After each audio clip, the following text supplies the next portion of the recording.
NASA's listening equipment isn't just a collection of technological marvels, it's a portal to understanding the universe. Recently, they captured the otherworldly sounds emitted from the intriguing Saturn moon Enceladus.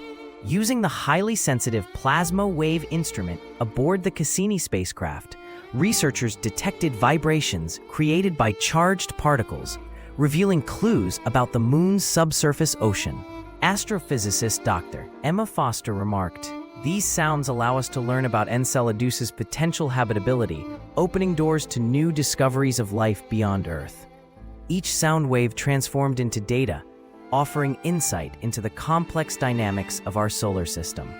Through this groundbreaking work, NASA continues to inspire wonders about the cosmos and our place within it.